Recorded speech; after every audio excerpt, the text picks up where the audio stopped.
আসসালামু আলাইকুম। Channel I কৃষি সংবাদে আমন্ত্রণ জানাচ্ছি হৃদয় হোসেন। এখনকার সংবাদ আয়োজন একই সঙ্গে চ্যানেল আই ইউটিউব চ্যানেল এবং channel I OTT platform I স্ক্রিনে লাইভ স্ট্রিম হচ্ছে। জমি অনাবাদি ফেলে না রাখার প্রধানমন্ত্রীর নির্দেশ অনুযায়ী অনাবাদি ও পতিত জমি চাষের আওতায় আনতে পারিবারিক পুষ্টি বাগানের উদ্যোগ নিয়েছে কৃষি সম্প্রসারণ অধিদপ্তর। এই উদ্যোগ সফল করতে মাদারীপুরের শিবচরে ৩০০ কৃষককে ২১ ধরনের সবজি বীজ ও অন্যান্য কৃষি উপকরণ বিতরণ করা হয়েছে। মাদারীপুর থেকে রাহাত হোসেনের রিপোর্ট। পারিবারিক পুষ্টি বাগান স্থাপন প্রকল্পের আওতায় মাদারীপুরের শিবচরে ৩০০ কৃষকের প্রত্যেককে বিনামূল্যে ২১ ধরনের বীজ, ৬টি ফলের চারা, একটি বীজ সংরক্ষণ পাত্র, ২০ কেজি জৈব সার, ১০ কেজি রাসায়নিক সার, নেট ও পানি দেওয়ার পাত্র প্রদান করা হয়। বিনামূল্যে পারিবারিক পুষ্টি বাগানের উপকরণ পেয়ে উপকৃত কৃষক।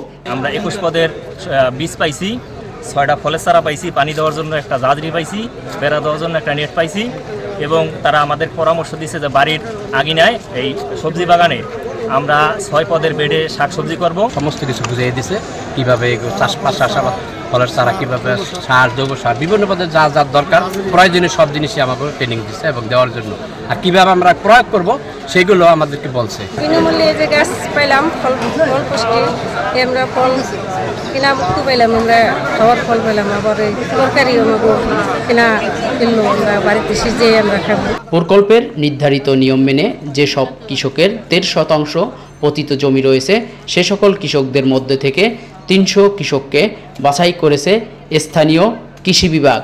বসতবাড়ির আঙিনায় যেখানে সবজি চাষ করা যায়, আঙিনায় যেই জায়গাটুকু আছে আমরা সেই জায়গাটুকুই নির্বাচন করেছি। প্রধানমন্ত্রী যে ১ ইঞ্চি জায়গাও ফাঁকা রাখা যাবে না, সেই উদ্যোগকে কেন্দ্র করেই আমরা বসতবাড়ির আঙিনায় যতটুকু জায়গা আছে আমরা ততটুকু জায়গায় ব্যবহার করার চেষ্টা করেছি।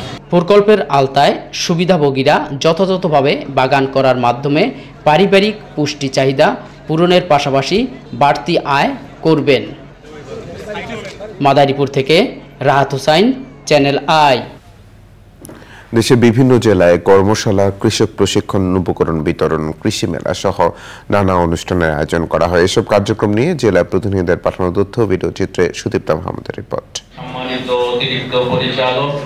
বরিশালে কৃষি গবেষণা সম্প্রসারণ, পর্যালোচনা ও কর্মসূচি প্রণয়ন বিষয়ে দুদিনের কর্মশালা হয়েছে। কর্মশালায় বক্তারা জানান, বাংলাদেশ কৃষি গবেষণা ইনস্টিটিউট প্রতি বছর ২১৬টি ফসলের ওপর গবেষণা করে থাকে। ২০২৩-২৪ অর্থ বছরের কন্দাল ফসল উন্নয়ন প্রকল্পের আওতায় গাইবান্ধার গোবিন্দগঞ্জে দিনব্যাপী কৃষক প্রশিক্ষণ হয়েছে। প্রশিক্ষণে উপজেলার ১৭ ইউনিয়ন ও একটি পৌরসভার ৬০ জন কৃষক অংশ নেন। মাদারীপুরের রাজৈরে মৎস্যজীবীদের বিকল্প কর্মসংস্থানের জন্য উপকরণ বিতরণ করা হয়েছে।